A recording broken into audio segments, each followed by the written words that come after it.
welcome back to my channel. Since we are into the spooky season, I really have been in the mood for horror and thrillers, and I realized that I had a lot of thrillers on my bookshelf that I haven't read yet. And within the past couple of years, I've really been trying to hone down on what I like about thrillers and what I don't like about them, because I pretty much either love a thriller and it's like a 5-star, or it's a 1-star.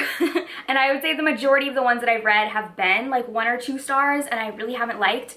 So I've really been trying to analyze what it is about the ones that I've hated that made me hate them, and then what worked for me in the ones that I did like. So I thought that it would be fun to go through all of my unread thrillers and read the first chapters of all of them, and then based on those first chapters, as I'm reading them, I'm going to be ranking them, and then at the end of the video, whichever were the top 3 picks, I am going to do an entire reading vlog for those 3 books. So this is going to be part 1, the first video in this little series. And so in this one, I'm going to be selecting the books and reading all the first chapters and ranking them. And then in part 2, which will be out just in a couple of days, so you don't have to wait that long for it, I will read the top 3. And I'm really excited. I'm just in such a thriller mood, and I think it's definitely heightened a lot considering I've been reading some really great thrillers the past couple of months, and ones that I've like endlessly been talking about, like They Never Learn by Lane Fargo and the Mindfuck series by St. Abby. Those are probably like 2 of my top books that I've read this year, which is kind of crazy that I'm loving thrillers this much because, like I said, I've struggled with them so much in the past. Let's head over to my thriller shelf and I'll show you all the books that I have, and we can pick out all of the unread ones that I'm going to read in this video. So here is my thriller shelf. I did my best to set up the camera frame here, but we are at my height level. So I'm gonna pull off all of the ones that I haven't read yet. So starting over here, the first one we have is The Escape Room by Megan Golding, Not a Happy Family by Shari Lapina, For Your Own Good by Samantha Downing. These 2 books up here, The Maidens by Alex Michaelides, Rock, Paper, Scissors by Alice Feeney. You'll notice a lot of these are from Book of the Month. I feel like that's where I get most of my thrillers from. Okay, I've read these. This one, The Passengers by John Mars. I've read all of these. All right, we just have one left. 56 Days by Catherine Ryan Howard. We have 7 thrillers here, and the rest of these I have read. Just in case anyone is wondering, my favorites on this shelf, They Never Learn. This is probably like my top favorite. Mexican Gothic. Loved this. I also really liked The Roanoke Girls. I feel like I don't hear that many people talk about that book. You, I really liked. This was like one of the first adult thrillers that I read. If We Were Villains, I really liked. Sadie. I don't really know if this counts as a thriller or if it's more of a mystery. I guess it's kind of a mixture of both, but I really loved that. Okay, so here are the 7 thrillers that I'm going to be sampling and reading the first chapters of. But before I start that, I do just kind of want to talk about what I like in thrillers versus what I don't like. So I guess I'll start with the things that I do like. These are all things that I have discovered in the thrillers that I really enjoyed, that are like common themes throughout all of them. So the first thing that I think is the number 1, my favorite thrillers all have this same aspect, and that is books that are from the point of view of the killer. I really like this for multiple reasons. One, it's just very interesting to read from the point of view of a killer, especially if it's a killer that you are rooting for. But I think that the reason why it works for me so much is because the killer is usually the character that knows the most about what's going on, and I think that I prefer thrillers where the main character is more in charge and is more aware of what's going on, as opposed to main characters who are like the only person that doesn't know what's happening. And I especially think that this works when there's a plot twist, because it's typically one that the main character already knew about, and it's more of a plot twist from the reader as opposed to a plot twist for the characters. So then the second thing that I really love are school settings or dark academia vibes. I don't know what it is about a school setting, I just always love it. And I guess that kind of ties into the third thing that I really like, which is non-conventional settings or like fishbowl settings. So non-conventional settings just being like anything where the setting is just a little bit different or the setting plays a big part in the story, which school settings definitely do that. The school is a very big part of the story. Or like another one that I can think of is the Alyssa Cole thriller, where it was a thriller about the gentrification of Brooklyn neighborhoods. So the setting of that really played a big part into the story. And then for fishbowl settings, what I mean by that is like a setting that is entirely like enclosed in one location, whether it's like a hotel or an island or an elevator, just something where it's like the characters are trapped or where they all stay within this one location. I really like that. The next thing that I really like are genre blends. So I like when thrillers sort of mix into other genres, whether it's like a historical thriller or a sci-fi thriller, or I've never read a fantasy thriller, but I would love to see that. I just find it to be more interesting than like the typical contemporary types of thrillers. The next one is I like when thrillers aren't afraid to get really weird. I don't need everything to be like 100% explained. The weirder, the wilder, the better for me. I also really love when thrillers include mixed media, whether that's like newspaper articles or journals or diaries or letters, emails, text messages. For me, it like really enhances the experience and kind of makes it more fun. And then lastly, I really like revenge. Any type of revenge story. I guess this kind of goes into like POV of a killer because a lot of times the killer's motivation is revenge, but even if the main character isn't seeking to kill, if revenge is the motive for whatever they're doing, I love it. I love a good revenge story. Switching over to the things that I don't like. I really don't like thrillers that are about cheating or affairs. It's just really not interesting to me. I feel like that has been done a million times and I never think it's good. And I used to think that I didn't like thrillers about married couples, but I really think that when I dissected it a little bit further, it was always the books with married couples that involved that cheating plot line that I really just didn't like. So instead of it being married couples that I don't like, it's definitely the cheating inside of a marriage that I just don't like those plots. This is probably one of my #1 things that I don't like in thrillers, and that is when mental illness is used as a plot twist or a plot device to explain why somebody did something bad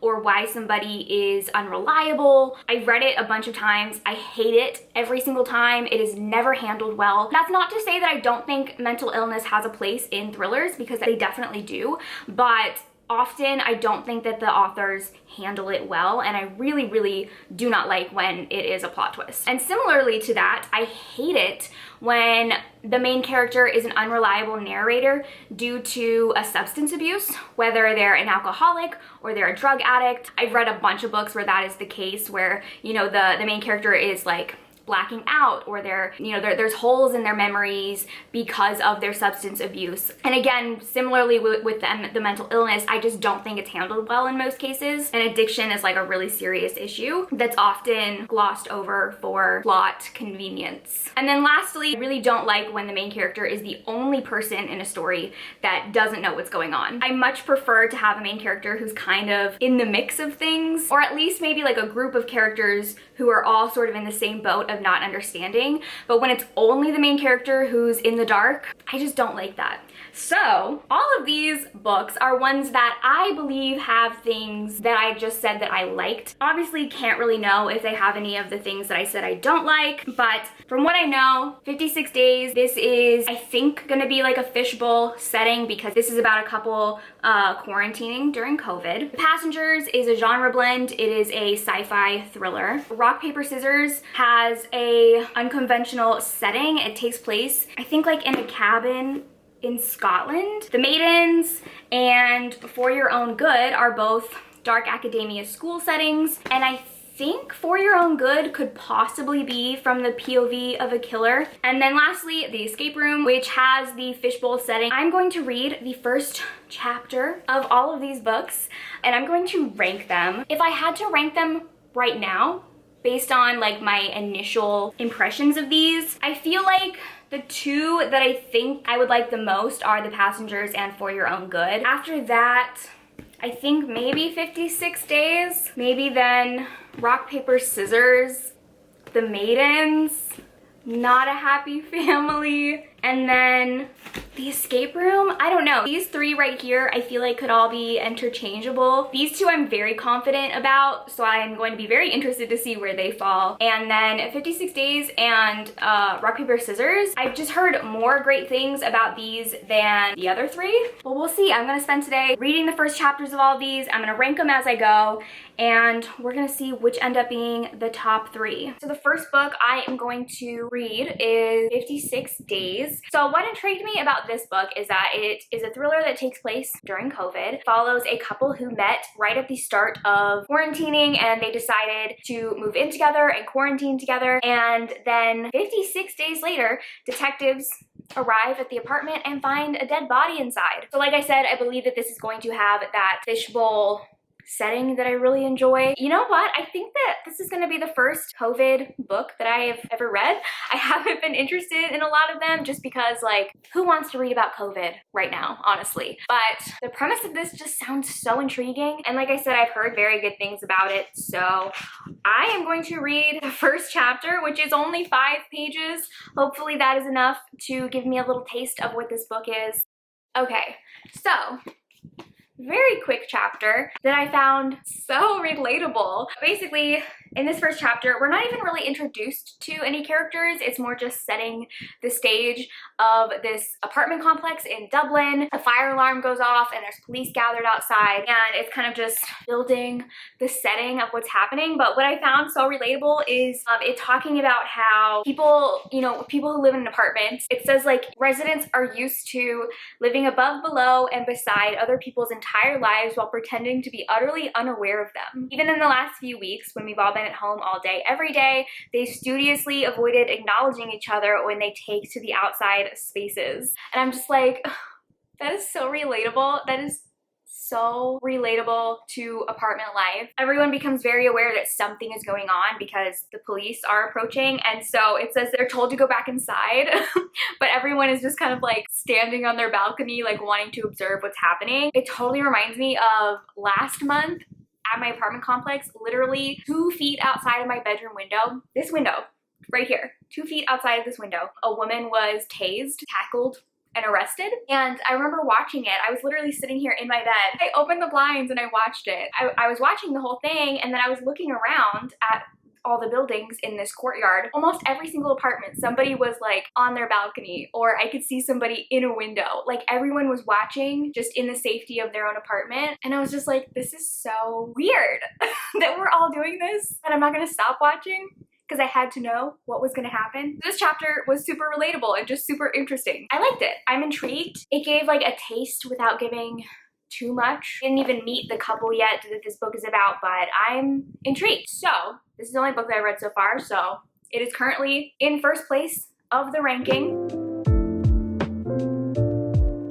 So next, I think I'm gonna read Not a Happy Family. I'm not picking these in any specific order. So this is about a wealthy couple who is brutally murdered one night. Their 3 children all stand to inherit millions of dollars, but it turns out that this family was not as happy as it would have seemed, and it's possible one of the kids is responsible for the murder. So this one, the first chapter, this one has a 2-page prologue, and then the first chapter is 5 pages. So I'm going to read the prologue and the first chapter.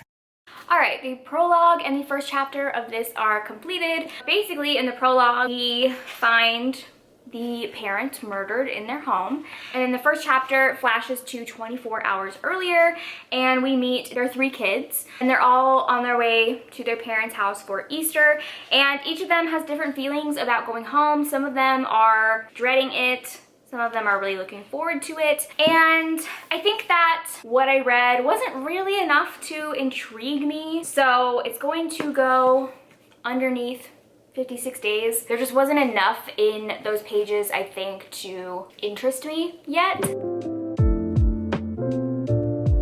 So we're just going to continue along with, the next one I'm going to read is The Passengers by John Marr. So like I said, this is a sci-fi thriller that just sounds so interesting. It says, you're riding in a self-driving car when suddenly the doors lock, the route changes, and you've lost all control.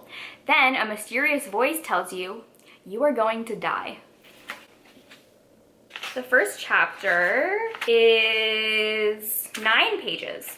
So I'm going to read that and then see how I feel about it. I feel like this first chapter is going to have to be absolutely horrible for me not to put it in first spot. Just because this is the premise that intrigues me the most out of all of these. Okay. This first chapter was so good. So basically, it starts out with this little UK news broadcast that the House of Lords votes unanimously in favor of driverless vehicles on British roads. And then we meet one of our main characters, Claire, whose husband convinced her to get one of these self-driving cars, and she's very apprehensive about it because it makes her nervous. In this chapter, we're following her getting into the car and being very nervous about it, but she's going to meet her husband at his work, and she's also pregnant. So she puts in his office address and the car is headed in that direction until all of a sudden it starts taking an alternate route.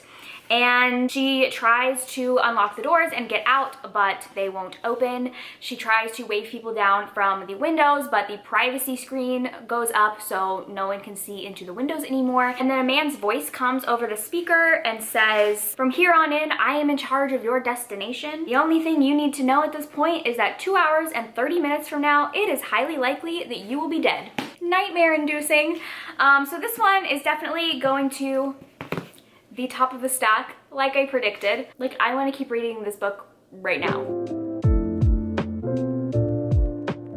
But we're gonna continue on. The next first chapter that I'm gonna read is The Escape Room by Megan Golden. It says, 4 young Wall Street rising stars discover the price of ambition when an escape room challenge turns into a lethal game of revenge. Welcome to the escape room. Your goal is simple: get out alive. So it's supposed to be a team building exercise that turns deadly. So yeah, this has a lot of elements that I really like. It has the fishbowl setting, it has revenge. We might be following the POV of a killer. We might be following multiple killers. So the first chapter of this is actually a prologue that is 7 pages. So I'm just going to read the prologue. Okay, so this prologue, we are following a security guard at this building that isn't finished being constructed yet. And it's the middle of the night, he's the only person there, and he is listening to music, and then he hears like a very muffled scream, which kind of makes him question himself because he knows that he's the only person there. So he goes back to doing rounds, and then he hears what he believes to be 3 gunshots, and so he calls the police. The police arrive, and then the elevator descends, and when it opens up, the security guard looks inside, and it says that he's never seen that much blood in his life. And that's where the prologue ends. So it was definitely an interesting setup. I'm definitely curious what is going on. I think not enough happened though in this prologue. I think where I'm gonna rank it, I think maybe I'm gonna rank it under 56 days. I was definitely more interested in reading more than Not a Happy Family, but less than 56 days, obviously less than The Passengers. So this is my ranking as of now. Okay, so the next one that I'm going to read is Rock, Paper, Scissors by Alice Feeney. So this one, it says it's following a couple who win a weekend getaway to Scotland, and it might be just what their marriage needs. They're having some problems. They both know this weekend will make or break their relationship, but they didn't randomly win this trip. One of them is lying, and someone doesn't want them to live happily ever after. So this one, the first chapter, is 10 pages. So I'm gonna quickly read this, and then we will put it into the ranking so far. Okay. This first chapter was really interesting. Basically, this chapter we're following the point of view of the wife. Her husband has face blindness, so he can't recognize people based on their faces, so he doesn't recognize his own wife. And they've been struggling in their marriage. She feels invisible and underappreciated, so she hopes that this weekend getaway is going to solve their problems. But it kind of seems like she's planning something different, because in the car he is looking for his phone and he knows that he had put it in the glove compartment, but he can't find it. And his wife makes a comment, like in her inner monologue, that he's never going to find his phone because she took it out of the glove compartment and left it at home. So like, what is she planning? What is going on? Is it harmless? Like she just doesn't want him to have his phone? Or is it something more sinister? And so it is very heavily snowing. They're in the middle of nowhere and they reach their destination of this little chapel where they're going to be staying. And when they get there, the doors are locked and they sort of like circle around the building to find if there are any unlocked doors. And when they circle back to the front doors, somehow they are now wide open. This was a fantastic first chapter. So within my ranking, I think I'm gonna put it right under The Passengers. So it's in second place right now.